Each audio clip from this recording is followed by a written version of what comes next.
respected ministers, ambassadors, and honorable parliament members. A very warm and cordial welcome to each one of you to the International Student Parliament for Climate Justice, jointly organized by the Ecological Department of Church of South India, Madhya Kerala Diocese, and CMS College, Kottayam. We are honored to have esteemed dignitaries, including our beloved Bishop, Right Reverend Dr. Malil Sabu Koshicharian, Honorable Minister Mr. V.N. Vasavan in his absentia, and other distinguished guests. Your gracious presence add immense value to this historic gathering. This is no ordinary assembly. It is a prophetic platform where the voices of the young rise on behalf of the voiceless earth and vulnerable communities. Today, you are invited to speak truth with clarity and with courage, raising your concerns about the climate crisis and demanding justice for your region and our planet's future. Parliament members will each have 3 minutes to present their concerns. If you exceed more than 5 minutes, I may be compelled to switch off the microphone to maintain fairness and flow.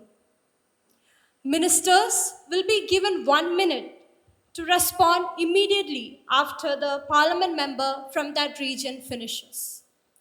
With that, let us begin. I now invite the parliament member from Tuvalu to share her concern. Following her presentation, the minister of Tuvalu will respond. Let this parliament be a turning point for climate justice and truth. Thank you. I am Manna and I come from Tuvalu, a small island in the Pacific Ocean that barely rises above the sea. Tuvalu's struggle symbolizes the global inaction. As of 2023, the UN recognizes 57 small island developing states. I'm Miriam, a farmer from North Kenya. My life once measured by season planting, harvesting, resting. Now there is no season, only drought. Drought is not just a weather disaster, it is a justice crisis. Climate finance, resilient farming, and fair global support. I'm Tana, a daughter of the Amazon. For generations, my people have lived with this forest in harmony. The Amazon is burning, and with it, our shared future. Indigenous communities must live in their protection. I'm Zainab and I speak for Iraq, a land where civilization began, where the Euphrates and Tigris once flowed like lifelines. But now those rivers are fading, and so is our future. Iraq's rivers are drying, its people displaced, not by choice, but by climate injustice. We urge immediate transboundary water cooperation, climate adaptation funding, and recognition of internal climate refugees. I stand before you as the voice of Dominica, a small but proud island in the Caribbean, where mangoes ripen under the golden sun and music dances through the hills. But today I speak not of our beauty, but our brokenness. Dominica is a small island nation in the Caribbean, east of Puerto Rico. In 2017, Hurricane Maria devastated the island, caused catastrophic damages. Scientists confirm that rising global temperature caused industrial emissions. My name is Jamila.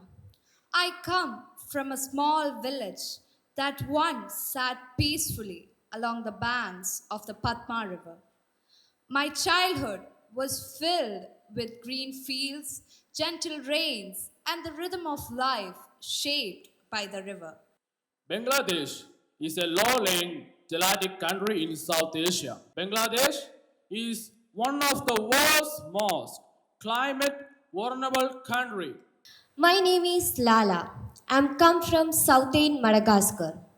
Once a land of flowing rivers, green fields, and vibrant life. Then the rain stopped.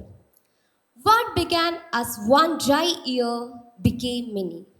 The sky remained silent, the rivers vanished, our crops withered into dust, and the earth cracked beneath our feet. Madagascar is an island nation of southeastern coast of Africa. In recent years, its southern region has faced extreme droughts, which the UN attributes directly to climate change, not conflict or politics. My name is Amadou, and I come from the edge of the savannah in Mali. I grew up tending goats and planting millet with my father. Life was not easy, but the land provided. It gave us food, purpose, and peace. Mali is a landlocked country in West Africa where desertification and drought have worsened due to climate change. My name is Eric, and I come from a coastal village in Greenland, a land of towering glaciers and thick sea ice. I grew up in a frozen world. My father fished icy waters, my grandfather hunted seals across a frozen sea. Ice wasn't just part of our landscape, it was a foundation of our life, culture, and survival. Greenland is the world's largest island and home to the second largest ice sheet on Earth. Due to rising global temperatures, it is losing ice at an alarming rate, a major contributor to global sea level rise. My name is Fatima, and I came in a village near Beria, Mozambique, where life was simple. We lived in cassava fields, fetched water from nearby streams, and played beneath in mango trees. But in 2019, everything was changed.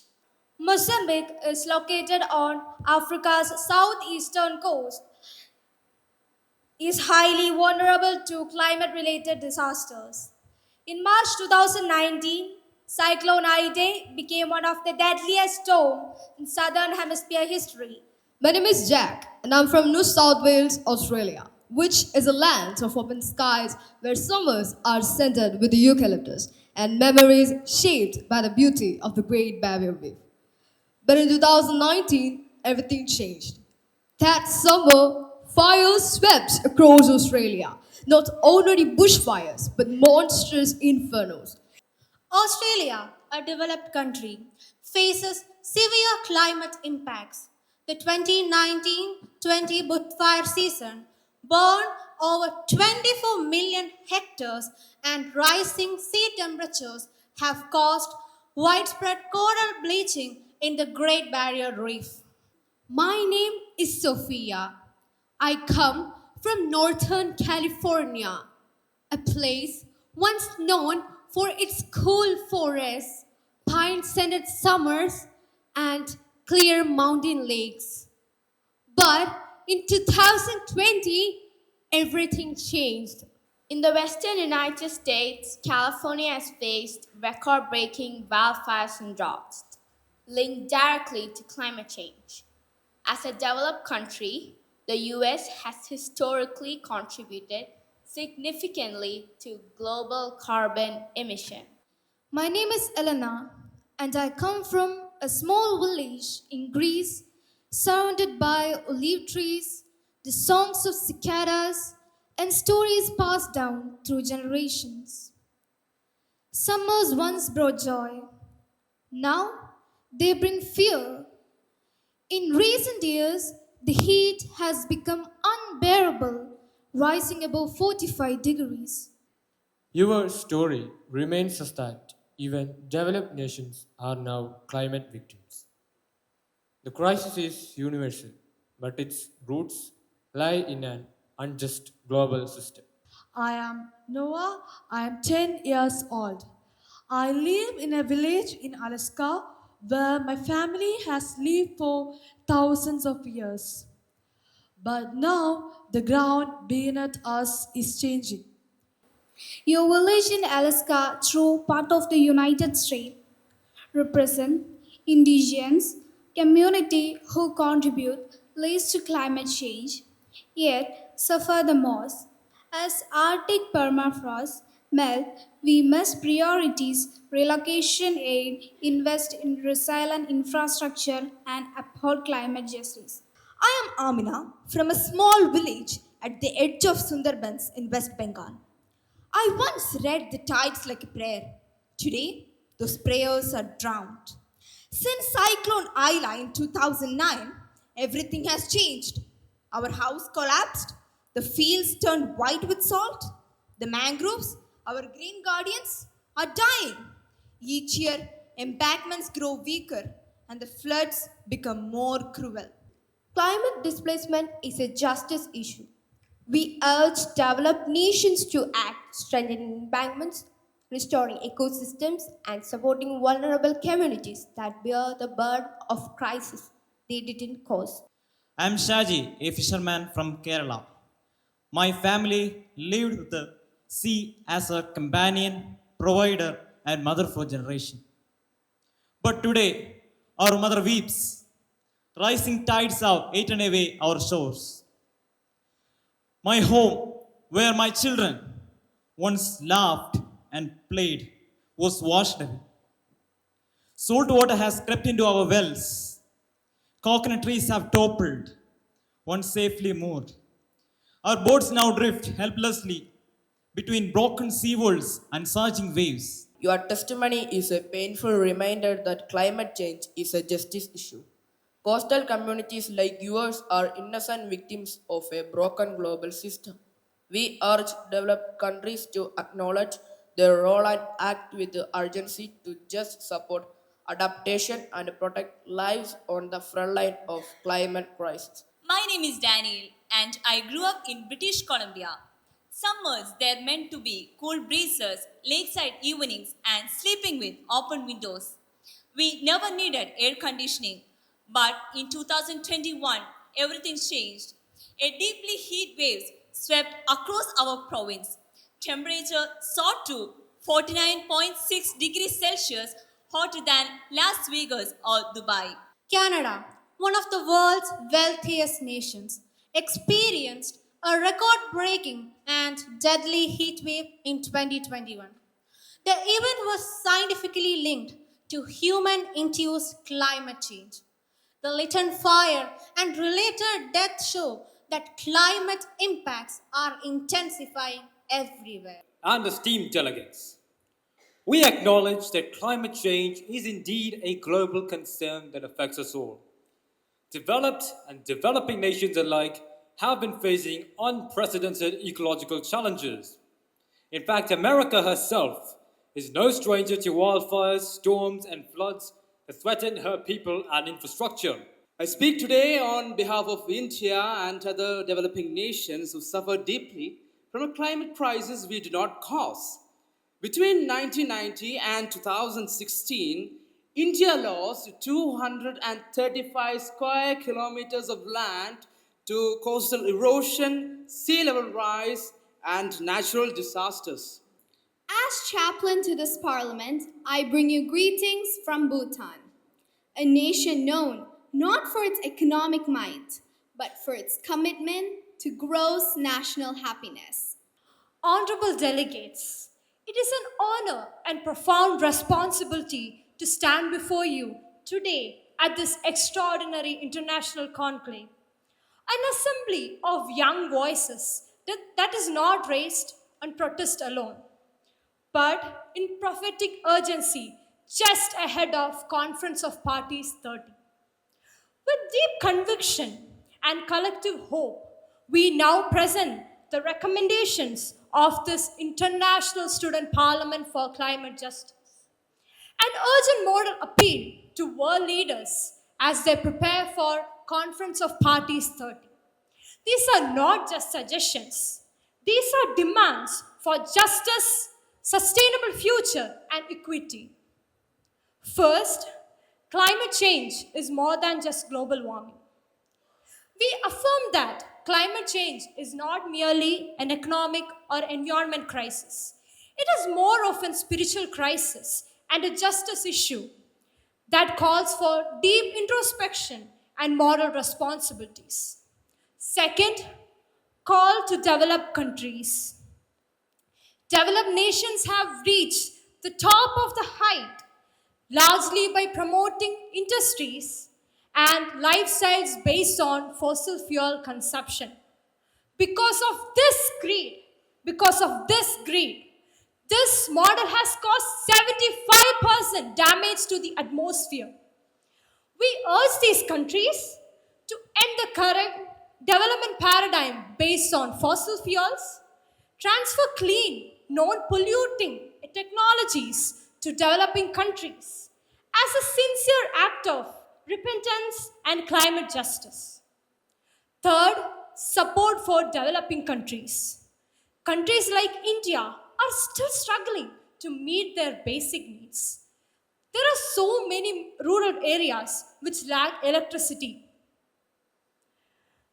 Climate justice must support for sustainable development and empowers without polluting. Fourth, call for global green action.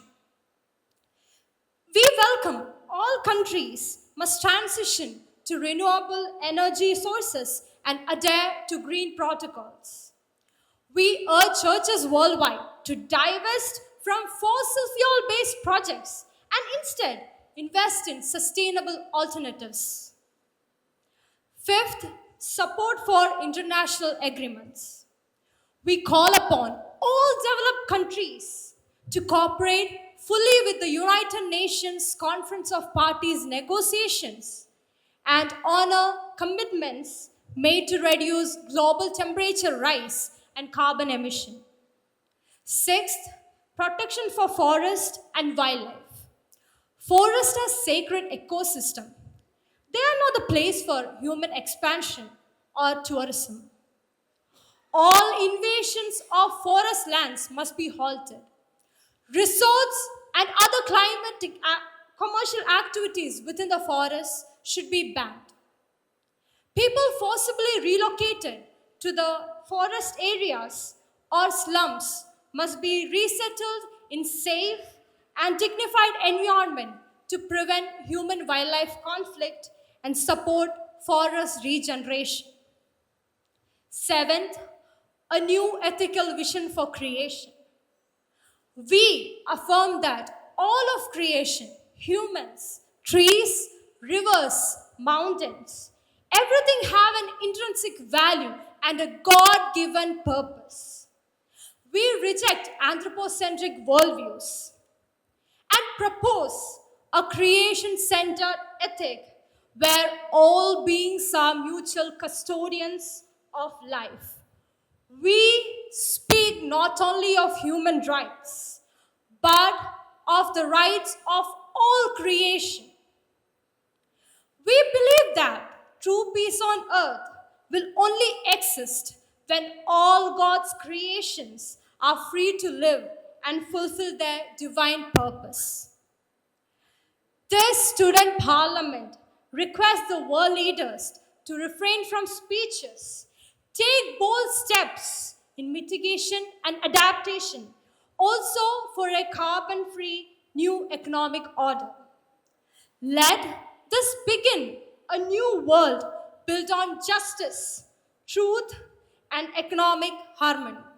Thank you, delegates. Thank you, all Parliament members and esteemed visitors, for your valuable presence and participation. With this, we formally conclude the session of the International Student Parliament for Climate Justice. Kindly remain seated as the public function will begin shortly. Thank you.